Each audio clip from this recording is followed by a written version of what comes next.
ഉപ്പുചാക്കിന്റെ മറവിൽ കേരളത്തിലേക്ക് കടത്താൻ ശ്രമിച്ച 12,000 കിലോ തമിഴ്നാട് റേഷനരി പുളിയറ ചെക്ക് പോസ്റ്റിൽ പോലീസ് പിടികൂടി.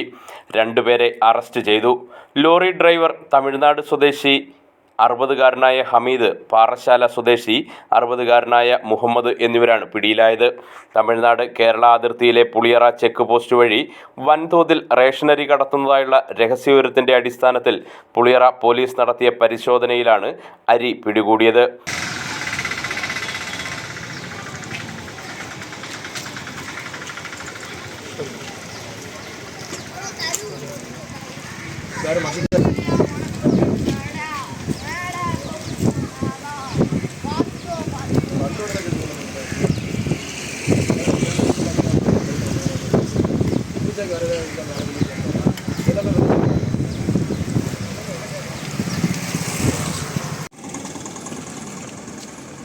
அது ரேஷன் கடை உப்பு தானே?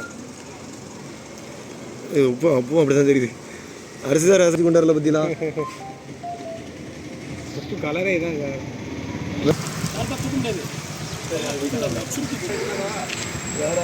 உப்பு சாப்பிடு யார் சாப்பிடுங்க.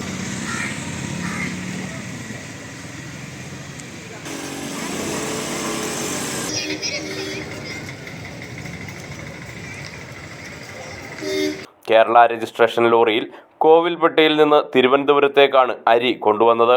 പോലീസ് പരിശോധനയിൽ തൂത്തുക്കുടിയിൽ നിന്ന് കേരളത്തിലേക്ക് ഉപ്പ് പാക്കറ്റുകൾ കടത്തുകയായിരുന്നെന്ന ലോറി ഡ്രൈവർ പറഞ്ഞത്.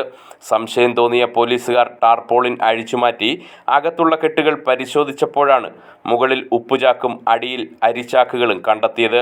ലോറിയും റേഷനരി ചാക്കുകളും പോലീസ് പിടിച്ചെടുത്തു. News bureau, Aryankavu.